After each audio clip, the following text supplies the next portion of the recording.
You know, welcome everyone. So much. Thank you again for joining us. This is another one of our Wednesday webinar series. A little bit of a different time, so thank you all for joining. But yeah, tonight we have Clara Brown with us. Clara Brown is first off a Mainer, but she is also a world champion cyclist, Olympic athlete, and professional cyclist. Thank you so much for joining us, Clara. Thank you for having me. It's good to be here. Right, so we're gonna do something a little bit different tonight. We're just gonna start off with a video. This is a video about Clara and her experience. So it's actually really great to watch, super enjoyable, and we will pick it up from after that. So, Eric, you want to take it away? Yep, I'm clicking on the document now. And let's see, cross our fingers that this new Zoom technology works.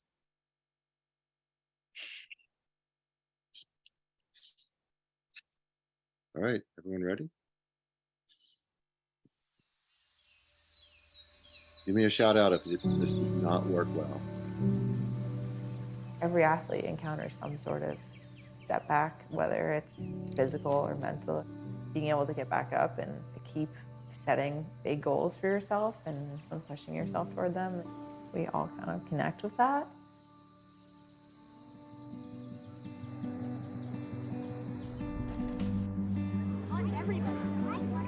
You got it, Clara. I was one of 4 kids, and my parents were wanting us to be active as much as possible. Good job, Clara. Clara getting ready for the floor exercise. I loved being in the gym and just feeling like I could fly. You felt like a superhuman. I was up in the air doing a handstand, and then next thing I knew, I just saw the ground coming. I remember laying on the carpeted floor and just seeing nothing but fuzz.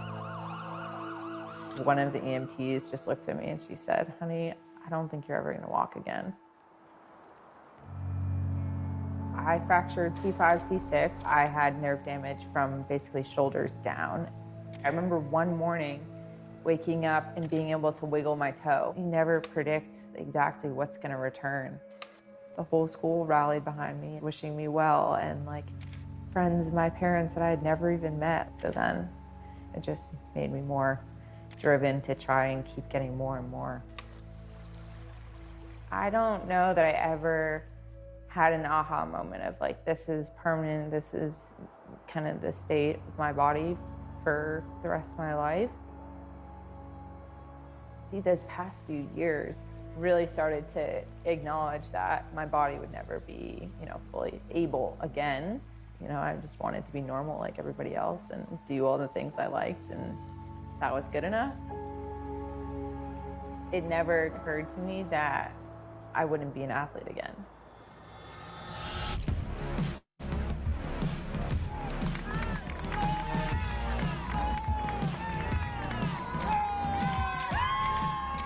Now I'm more interested in why it doesn't work this way and what can I do to maximize the function that I have. You did 97 watts for My first road bike was a purchase I made right after my freshman year of college. I was pretty nervous about being able to control the bike because my right side's quite a bit weaker. I'd never had an activity like that since my accident. Being able to get outside and ride was the best part of my day, every day. Just coincidentally met a guy who was on the Paralympic Advisory Committee. He's telling me all about the Paralympics, and I was like, what?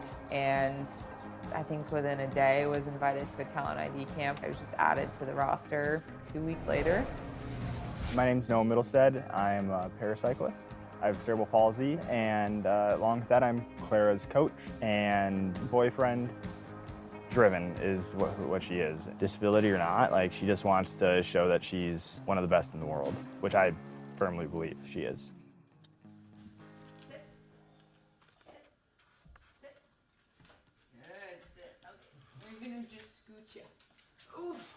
She's a big girl. Alright, sit up tall. Like higher. Yeah. Alright. Chill. They're getting big. Noah and I are both on the national team together, so we both compete on road and track. There are 5 classifications. 1 is the most impaired and 5 is the least impaired, and I am a 3.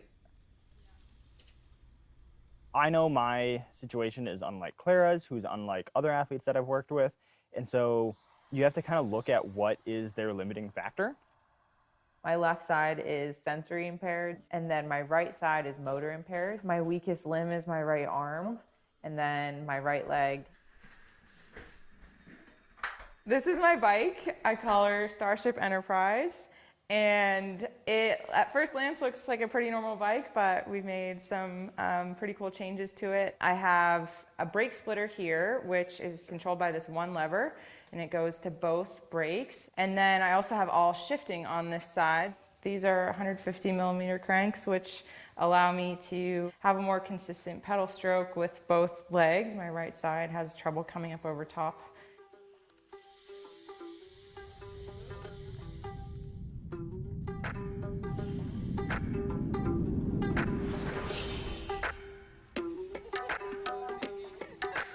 I've never had such a capable body since getting hurt, and I think that's my favorite part of cycling is how much it's improved like everything else I've done. And I love to train, like I love pushing myself and suffering. There's a lot of self-accountability and there's not really a place to hide.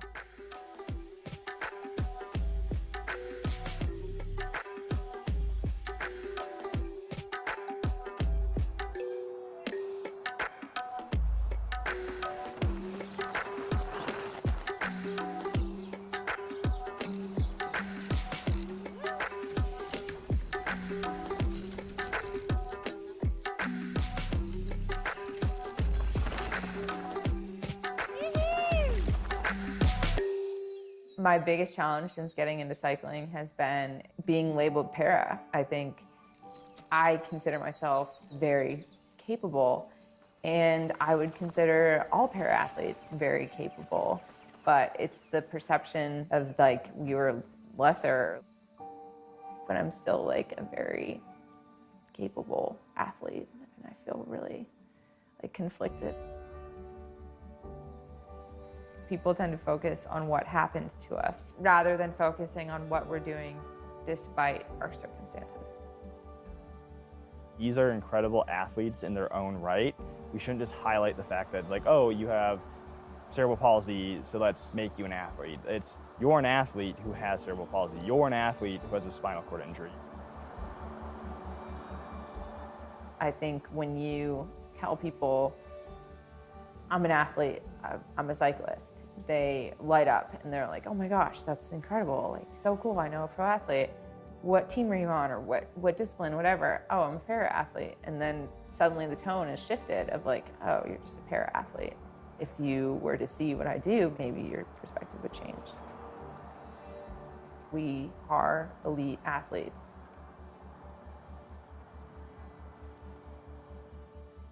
My biggest focus is Tokyo. I really would like to do well there.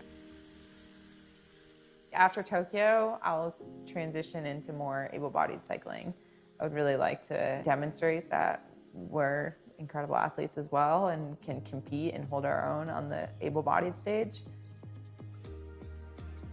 There's no way I would be here today if it weren't for like all of these people along the way supporting me, like cheering me on, and I just feel so lucky to like have these like folks cheering for me all the time. Hello, we're going to Tokyo. Yeah! Yes! Yay, Clara!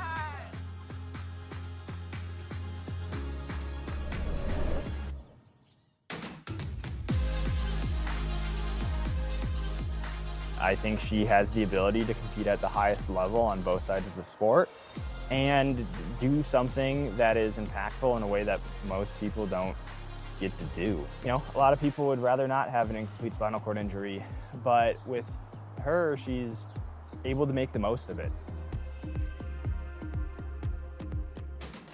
When I was a gymnast, I loved that, thrill and exhilaration of feeling like I was flying. And of course, I get that when I'm descending or even just like on a flat road with a tailwind and feeling like I have wings. If I could tell 12-year-old Clara one thing, it would be like athletes can come in all forms. Your time is coming. You still have a lot of athletic potential. It's just going to come at a different avenue than what you had once dreamed.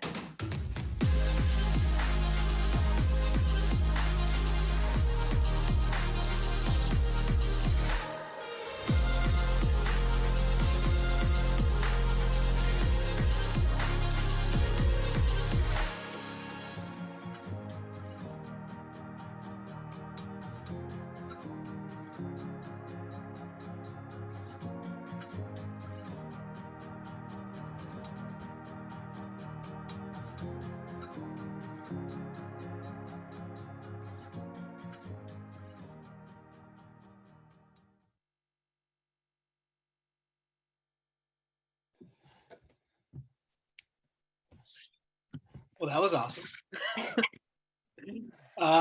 Thank you, Claire, for sharing with that. And yeah, once again, everyone, I want to introduce Clara Brown. Claire's going to talk a little bit about her experience, and we'll open up some questions after that.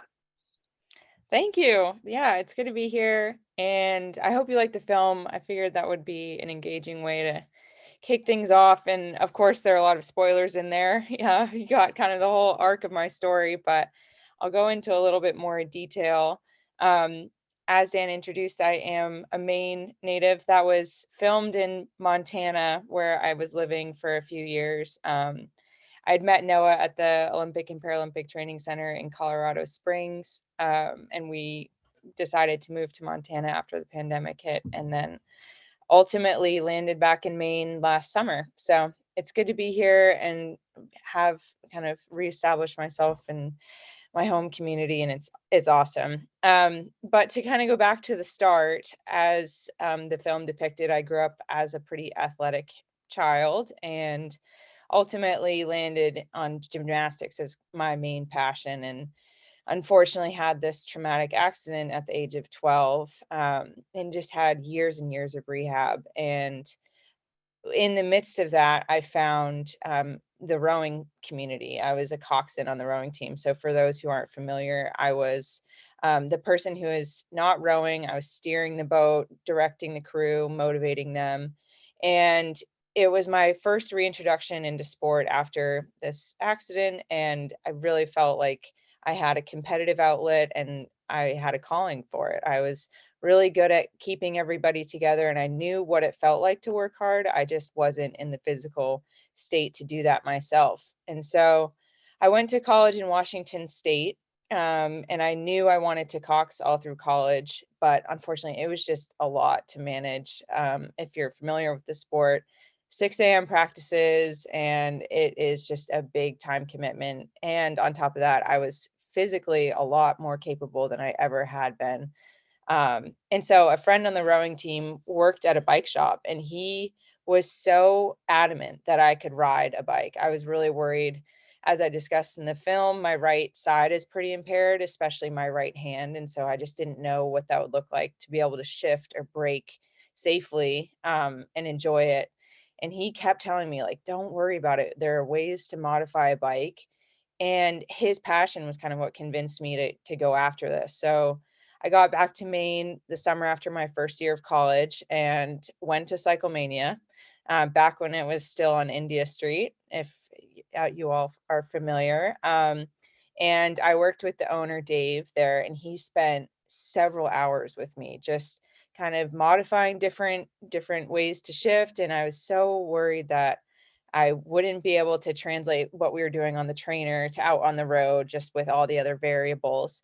And he was just so patient, and it was awesome to have all of these people backing me up, saying like, no, the bike is a really great tool and you'll love it. And of course I left the shop and could not stop riding all summer. I loved the bike, and just got to explore roads that I'd never driven on when I was living here. You're seeking out the quieter roads, and I loved that element of like getting to know a place that I grew up but just never really explored. So I shipped the bike back to school, and kind of same thing. I was able to explore this brand new place to me, and it was like such a great outlet mentally. I mean, I'm sure all of you can connect with how nice it is to just completely unplug for several hours at a time and focus on only riding, and you don't have a screen in front of you and you're just left with your thoughts. And so that was kind of my escape. And I ended up doing a semester where I was technically abroad. I was off of campus, but I was traveling with a small group of students and a professor throughout the desert southwest of the US studying geology. And I was able to bring a bike with me. And that was kind of the first time I was left to like plan routes and explore brand new places and leave my comfort zone of like the same 5 routes I would do from campus. And I loved it. It was such a good way to see the world and to stay fit and escape the small group dynamics of this class. But it also introduced me to this kind of negative side of the cycling scene.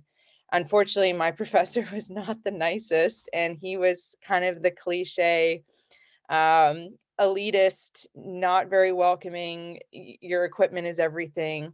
And I just knew I did not want to contribute to that side of the community. I was like, even if I'm not competitive, I want to be the most welcoming, like whatever rider I can be. And that was such a negative impact that I didn't want for anybody else. And so I then went on to intern with an organization similar to Bicycle Coalition of Maine in Tacoma that advocates for active transportation options and bicycle infrastructure in the South Sound area, and just continued to fall in love with the bike. And so I knew after graduating I wanted to stay within something bike related. And so I took a job with a bike touring company, where I brought people on bike vacations for a week at a time. And it was just such a fun way to see the world and meet other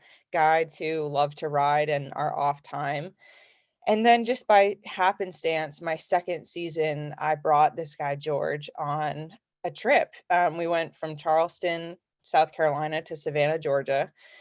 And I was just chatting him up and letting him know why my bike looked a little bit different than his, and all the modifications I'd made. And he was on the Paralympic Advisory Committee of all things. And he was saying, you are para, like you fit all of these, like you're impaired. And I just had no idea that the Paralympics existed at all for people like me. I always thought, okay, I'm not an amputee, I'm not in a chair, I'm not considered para, like I don't qualify. And he just opened my eyes to this world of neurological impairments, and there's this spectrum of disability as I had talked about in the film. And it just felt like this light bulb moment for me. I was like, I can fit in, like I have an outlet to ride my bike competitively and with people on a level playing field.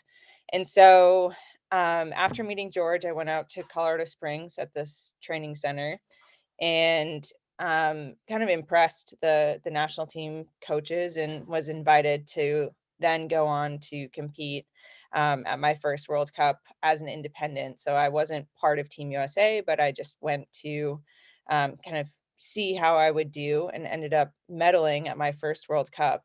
And that just kind of set off a chain of events where a few months later, I swept track national championships and was then invited to live at the Olympic and Paralympic Training Center.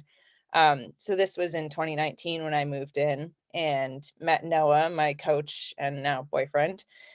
And yeah, within 2 years, I had won 2 world titles and made 3 world championships teams, and then qualified for the Tokyo Paralympics.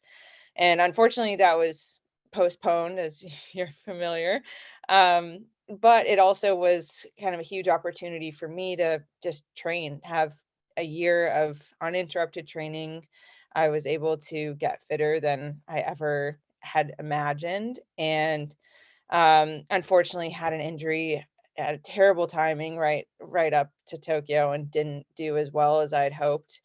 But have since become stronger. I've overcome that injury. I moved back to Maine and have had such incredible quality training. The roads here are wonderful, and there are so many places to ride. That was one of the limiting factors in Montana where I was. We were in a valley and just had 2 or 3 route options realistically you could go safely, and it is so nice to be back in Maine with a bit nicer drivers generally and a lot more options.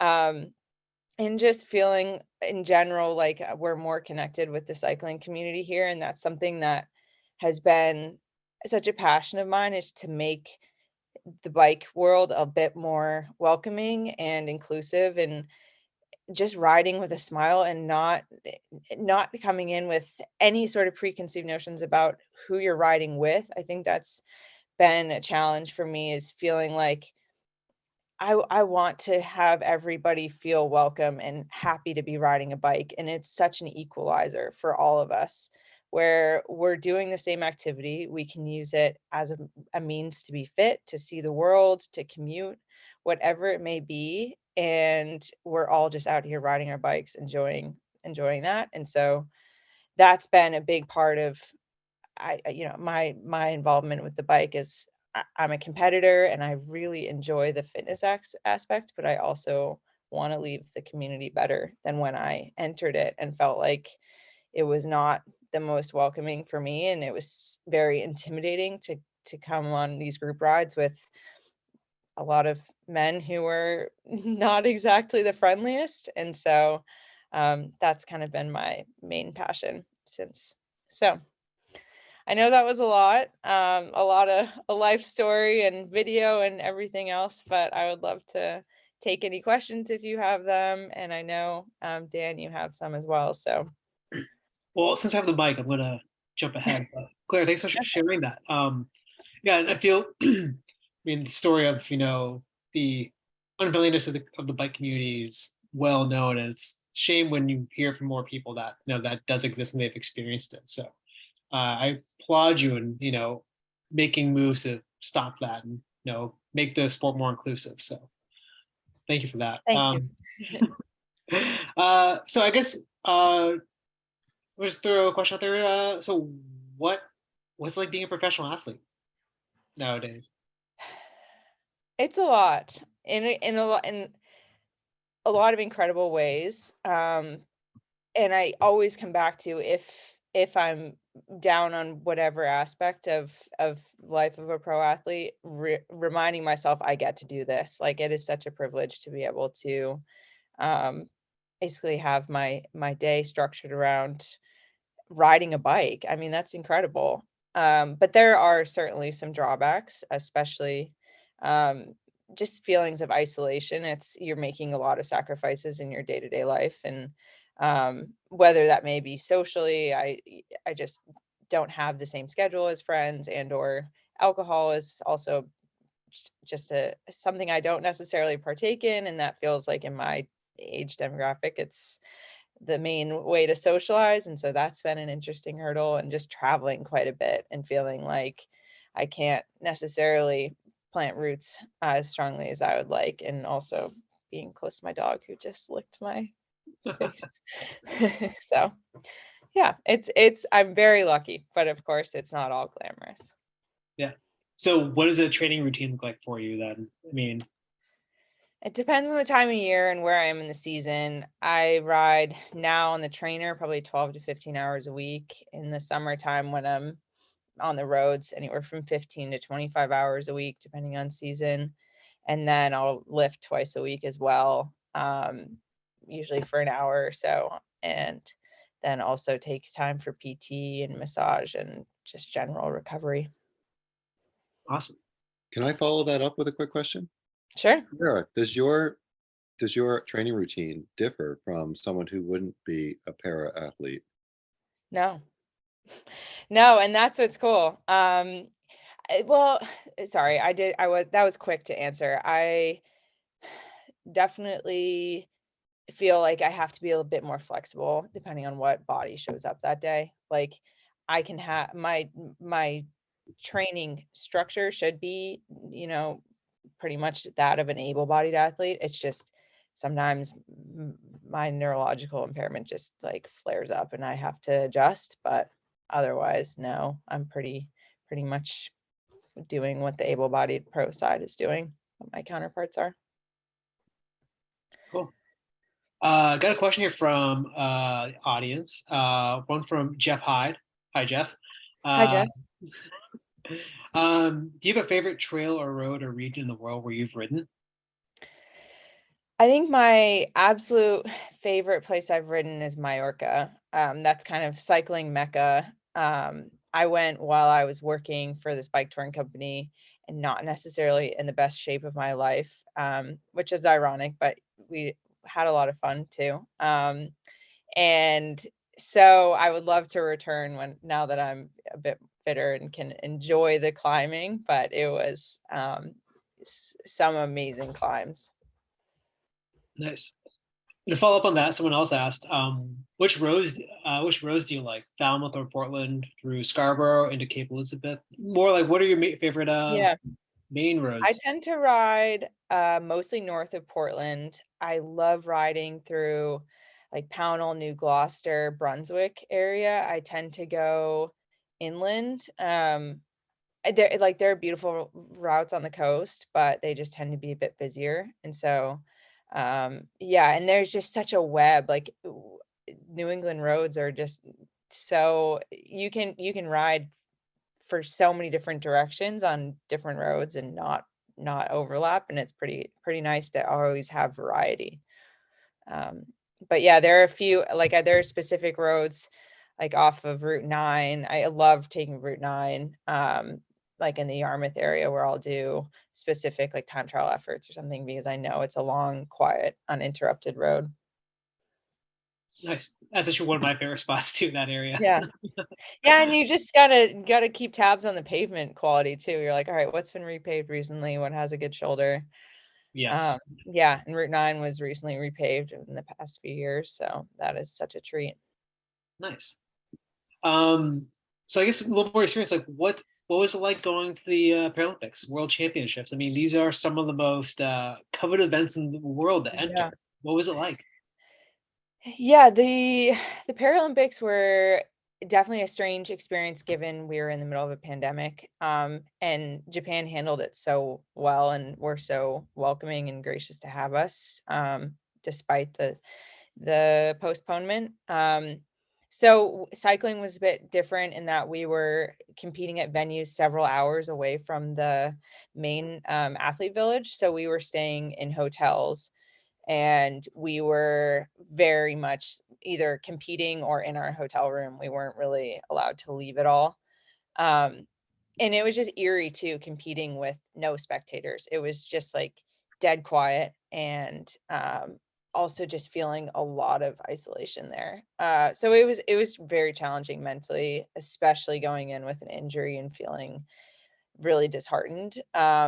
So on the one hand, it was like this culmination of a lifelong dream and this incredible experience to be there and really trying to soak it in. And then like my individual experience was, I really struggled, which is fueling me to like have a better games experience if I were to make the Paris team, and just having that under my belt and knowing that things can go wrong and I can still come out the other side okay, and people aren't loving me any less because I didn't come away with a medal. And also forced me to really reevaluate my mental game as well. And that's something that I really didn't appreciate until I didn't have it, where I just was so focused on the physical aspect of it and then not really paying attention to the mental health side. And so that's been a huge shift for me as well, and working with a good sports psychologist to get me to utilize healthy tools to get me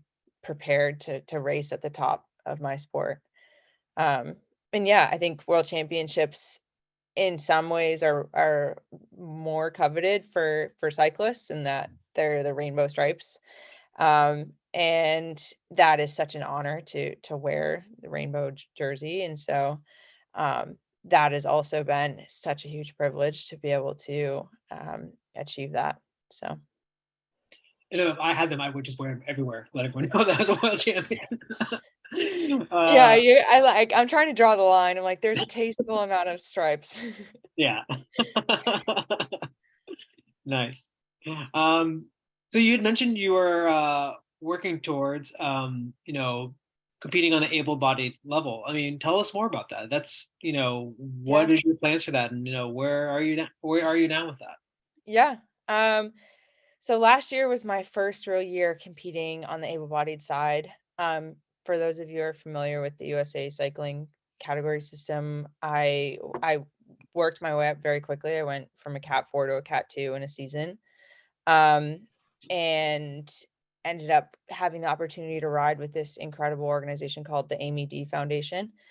And they take pro level riders, pro 1, 2, women riders, and give them the opportunity to enter stage races that typically require a team to ride at.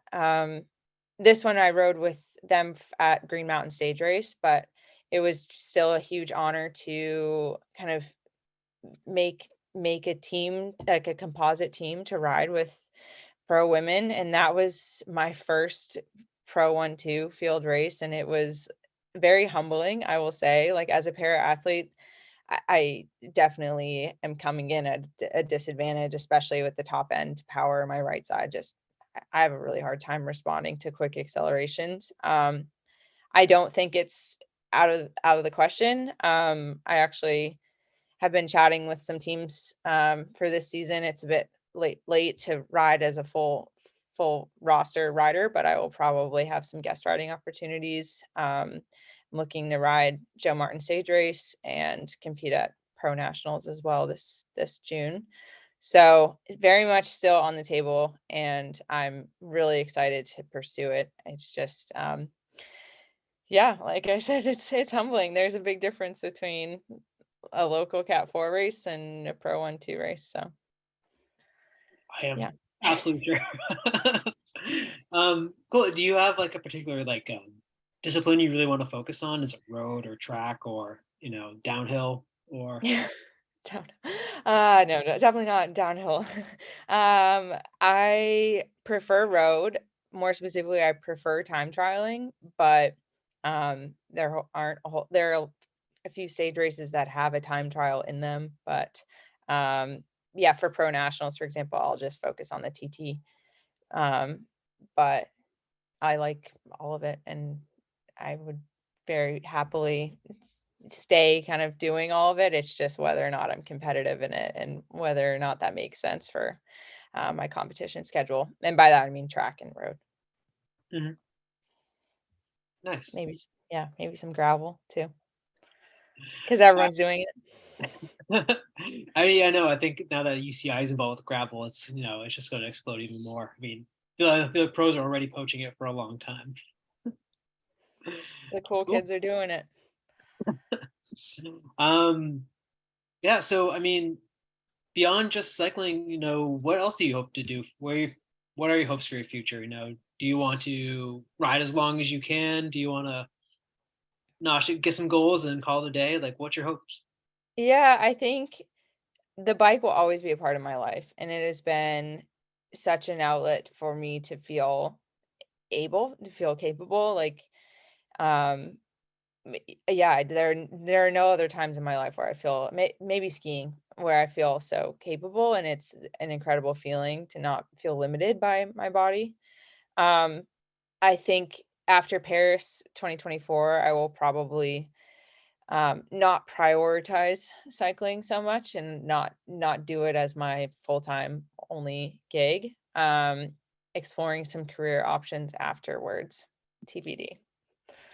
But I will always ride bikes. And I don't know that I will say I'm officially retiring post 2024. I just know that I would like to have a little bit more normalcy in my life, and not be so tunnel visioned on one goal. Totally fair. I mean, so I guess one question I have, if you didn't sustain, your injury when you were 12, do you think you would have found bikes the same way? No. And that's something I've talked to Noah about quite a bit. I don't know that we ever would have met. No, I mean, I always loved riding my bike as a kid. I lived a few miles away from a convenience store, and I would take my allowance money and just go buy candy.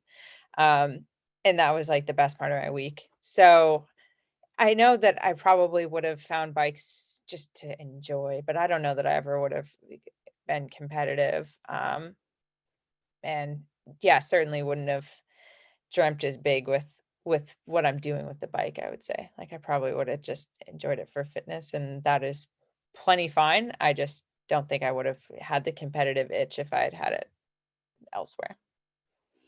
Interesting. Cool. Wasn't open up. Does anyone else have any questions for Clara? I mean, I got a bunch, but I would love to hear more from the audience. If anyone's got anything. Feel free to Yeah, I throw know your my, hand up my or, parents are on the call, so we can single them out. All right, here's one from Denise. It's a nice specific Portland question. Regarding all the modifications you did to your bike, did you figure all that out with Dave at Cyclemania, or did you work with anyone else? So I started with, I don't know how techie we should get, but I started with a bar end shifter, which is kind of an old school technology where, because I don't have the fine motor on my right hand so much, I would just hook my wrist and shift that way. And that's kind of what we landed on with Dave. I was very worried that I just wanted to spend the least amount of money possible because I was not sure I would even be able to ride and off of the trainer. And so I was like, I just don't want to invest a whole lot. And I just was new to the world of bikes and had no idea how expensive they were. And then for the brakes, we swapped. So I did left as the rear, and I spent, I want to say like 2 summers with that, and quickly realized that that is not very safe. You just have no braking power really. And I was just so worried with the former neck injury that I would go over the handlebars. But there are also a lot of bad things that can happen if you don't use a front brake. So I found the splitter. That was through a bike shop in Washington when I was in college, because we were building up a mountain bike, and I was like, I think I need more braking power than the rear. And like they laughed at me and did some research that laughed with me. Like, yes, you definitely need more braking power. And we found a cable splitter.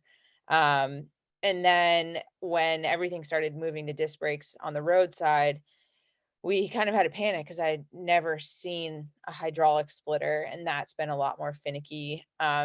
So that has all been through my boyfriend is a mechanic, and he is so creative. And I think that's been a huge perk, just to have like an in-house, like somebody to just fidget with it, and also allow me to ride for a few days and then give him feedback. So yeah, Dave kind of started it in motion, and then unfortunately I just wasn't around Maine that much, and so I was using this other shop in Washington, and they were pretty invested in my story and really put in the research to find this splitter. And then since, I've been introduced to this whole global community of paracyclists, and it's really cool to show up to a world event and be able to like trade notes basically. And so I have a lot of DMs with competitors who are like, oh, what do you do with your setup, and how did you figure out this obstacle? And it's just, everybody's super open and sharing tech and knowledge and kind of troubleshooting ways around things. So yeah, Noah's actually kind of cut down for my front derailleur. He's like cut down some sort of shifter. Like he's just so genius the way he's done it, and he's hidden it underneath my hood. So that's what I was trying to show in the video, and I don't think it really came through that well. But my left STI shifter does the rear derailleur, and then he hid this thing underneath my hood that does the front derailleur. Is like one of those Di2 like time trial shifters, or Kind of. Yeah, we tried that. Yeah, kind of. And then like the top button goes from the big ring to the little ring, those. Yeah. So it's been a lot, and I think harder to deal with on the time trial bike. He's done a lot more like dremeling and trying to finagle, that's the word, how to do it. But I just ride them. I'm not very technologically inclined or mechanically inclined. Yeah. So I'm very grateful. Clara, what would you recommend someone who doesn't have a champion at a local bike shop already do to start their self modification of a bike in motion? What's the best Yeah. resource? Is it a local bike shop, or is there something else, or are there a couple that you would recommend? Um, well, I think Challenged Athlete Foundation would be an awesome place to go. They have athletes who are beyond cycling, but they have this incredible wealth of knowledge. Um, that would probably, because like even with this bike shop in um, Washington, or even Dave, like they didn't necessarily know. They just had the excitement, enthusiasm to help me research. Um, and or reach out to me. I'm happy to steer you in the right direction. But um, yeah, it's challenging. And if you just Google search things, like you'll start down these paths of forums and or like brands that are making adaptive equipment. Like there's definitely more and more of it than even when I got into it. So that would be my recommendation. Challenge Athletes Foundation. Yeah.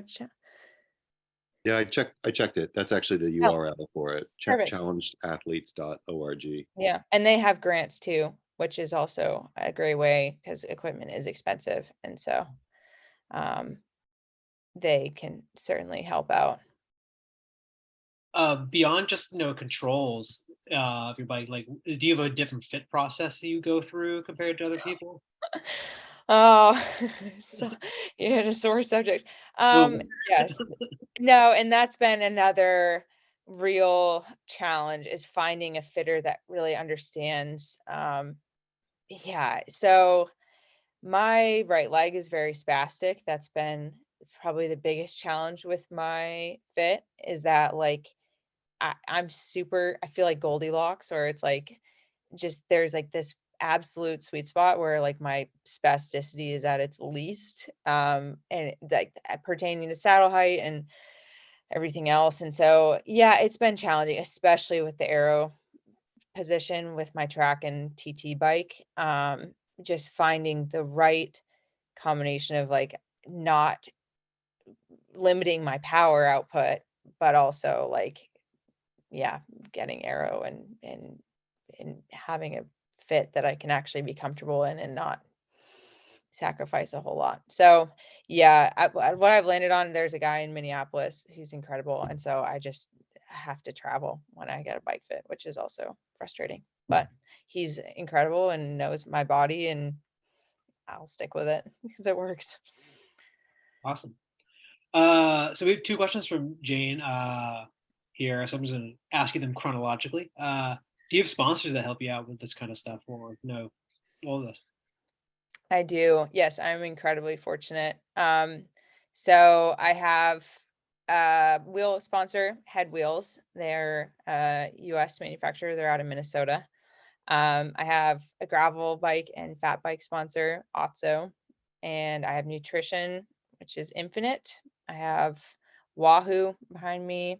Wow, I feel bad. I'm forgetting some. But yes, I do.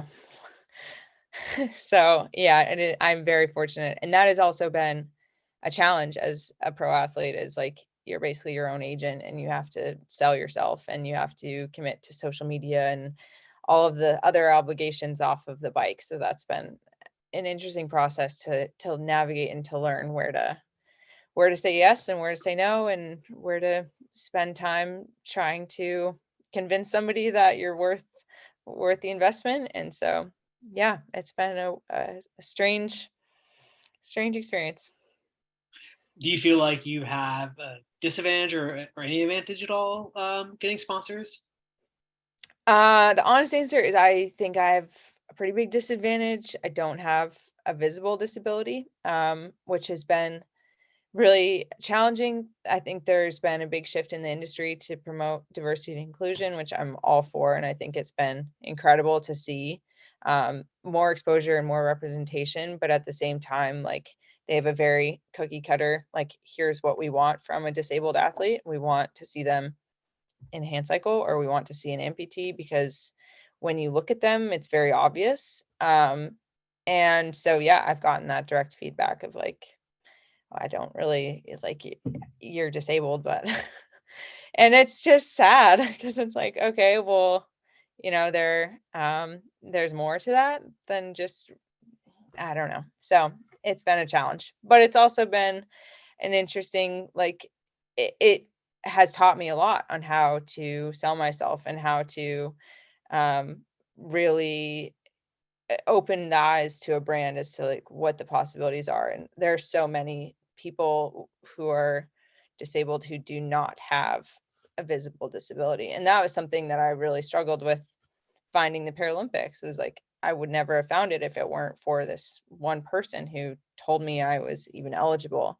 And so that's kind of how I've spun it. It's like, think about how many athletes are out there who just don't realize that they're eligible, or yeah. So I think that's been, I hope, a positive takeaway from them helping me out. Awesome. I mean, I could only imagine. I feel like for most people, just to get any kind of like recognition has got to be a huge challenge, and I imagine your situation's got to be even more so. So, wow. But also, I'm incredibly lucky for those who have helped me out and are in my corner. And so, yeah, that's just, we all have challenges we're dealing with. Awesome.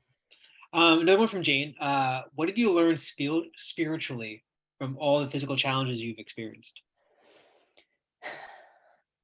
Wow. Yeah, that is a great question. I think there's a lot to be said for like the power of positivity and just able to adapt. So you can, just trust that things will work out, even if it's not the way you envisioned. And so I think, really just, I don't know, trusting that you'll get there and that it doesn't necessarily have to be the way you envision for it to still come to fruition. Awesome. I hope that. No, it's great. I love that. I mean, that kind of rolled right into like a question I wanted to ask you was, what advice would you give someone who is doubting themselves or their capabilities, or feels this, the obstacles in front of them?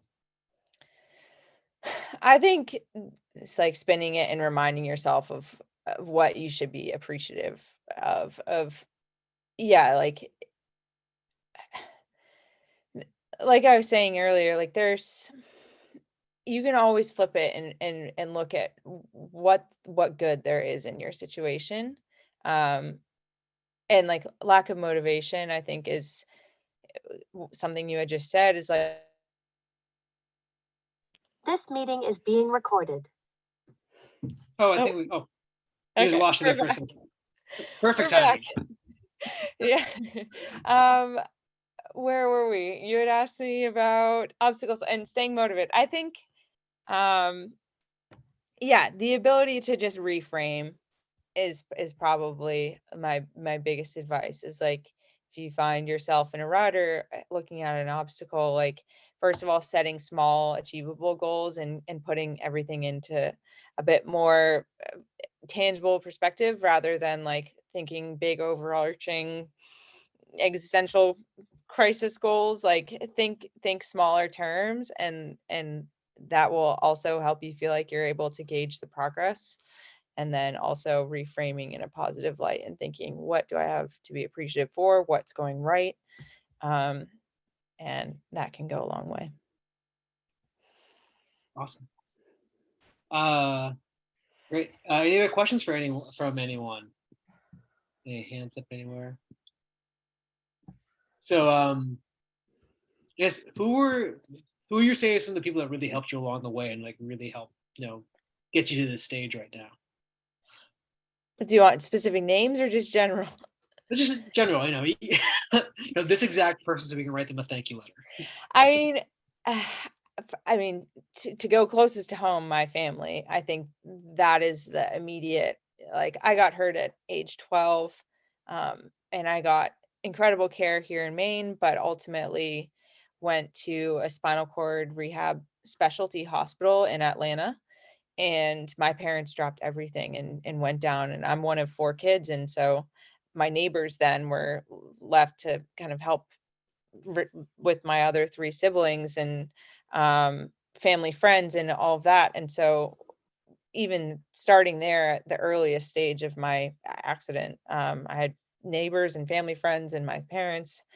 And then since, I mean, the rowing community at first to welcome me and to see this role as a coxswain and to see that I was capable of doing it. And this rowing coach, out of Waynefleet, she was like my biggest advocate and was so excited to have me and welcoming. And then from there, I mean, the guy who ultimately convinced me to buy a bike, I still like keep in touch with him and just like credit him entirely to like how I even found the bike was like his just adamant like push to go explore this world. And then yeah, Noah, my partner, who has just been completely yeah behind me 100% and is a genius all things mechanically and training wise, and has also seen a lot of other sides to me and has stuck around, so I'm very very appreciative for that. And my dog, of course, for loving me unconditionally and keeping me stable day to day. Yeah, we all. I love my dog for that too. Yeah, no, she's great. She's also like inspires me to leave the house every once in a while. So I mean, I think a little clarity. So I was first introduced to Clara by a community spokes training, which is BCM's advocacy program, and I think it's great to see that you're part of the program. Super excited about that. But do you feel, as athletes, it's important to be advocates for your sport in other ways, besides competing? Totally. I think that is a huge part of like we have a voice and we have a platform, and we should be using it for good. And like that was part of my motivation to do the community spokes program was I enjoy the roads here so much, but I also see firsthand so many places where they could be improved, where there are places that even as somebody who's incredibly comfortable on a bike, I'm uncomfortable.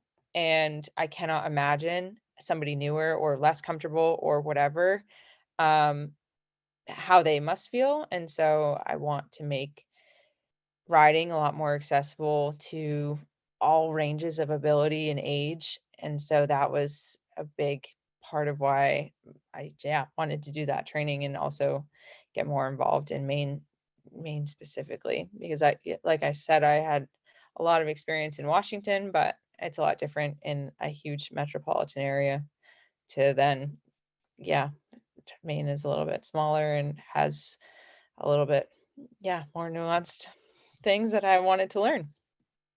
Awesome. Well, does anyone else have any questions for Clara? Yeah. We're getting close to our wrap up time. Eric Kissling? Claire, we have a question from the audience. You offered your services, like get in touch with me if you have any questions. What's the best way to do that? What would your preferred method of contact be? Probably email or Instagram DM, but I'll give you my email. It's Clara Brown 12@gmail. And that is genuine, like would love to offer whatever knowledge I have to in any realm of bikes, or I don't think I can really offer life advice, but just bikes. Is it 12? Yep, Is it that's correct. around 12 because of the day, the age you were when your accident occurred? Or is that a coincidence? That was a coincidence. Honestly, it was my favorite number. Like far before my accident, and then I actually got hurt on March 12th. So I don't know. It did me dirty a little bit, but You gotta stick with it because it's gonna come around and be the best I thing hope ever. so. I hope so. Yeah. That's a funny question though. Cool. Well, Clara, thank you so much for Yeah. joining us tonight. It was awesome to hear your story. It's very inspiring. And it's just great to have you be part of our community. Thank you. Quick little housekeeping. Oh, go ahead. Oh, I just said it's good to be home. Yeah. Well, actually, I have one question here real quick from someone. How do you send a pitch to a sponsorship? Send him the video. Step one. No, I have put together a race resume. Of course, I include that film because I think it is a really engaging way to get to know me and just to put a face to the name behind the email. But yeah, I've definitely had to strike a balance between brevity and like an in-depth enough explanation to really sell myself. But yeah, I've just either Instagram DM or through a website finding like the marketing coordinator, and then I'll just shoot my shot. Sponsor Paralympian, something along those lines, World Champion, and hope for the best. And then ultimately hope to get them on a call, because I think that's a lot easier than communicating over email, and things aren't so lost, whether it's tone or what have you, over email. Too many exclamation points and second guessing yourself, Nice. Thank you. All right. Anyone else? Cool. Well, thank you everyone so much for joining us. It's been awesome. Quick housekeeping note: we will have our next Wednesday webinar will be next Wednesday, the 15th. We'll be talking about the new state active transportation planner, and then following that will be our policy agenda on the 22nd. March 8th, we're interviewing Rob Lavoie, one of the masterminds behind the Gorham Trail Network and the namesake for the Lavoie Pump Track. For those of you who are interested in building trails or building networks, that would be a really interesting one. And then Eric has a really good one on, is it the 15th, Eric? Yes. It is. It's about bike rafting, how to pedal and paddle yourself to your bike to good times. Yeah, we're all making it interesting here at BCM, at the very least. Yeah, again, Clara, thank you so much for taking the time to chat. It was super interesting, inspiring, and we hope to see you out there, and hope you see you more here in Maine. Thank you. Yeah, thank you for having me. Thank you all for joining, and have a great rest of your night. Likewise. Take care. Well.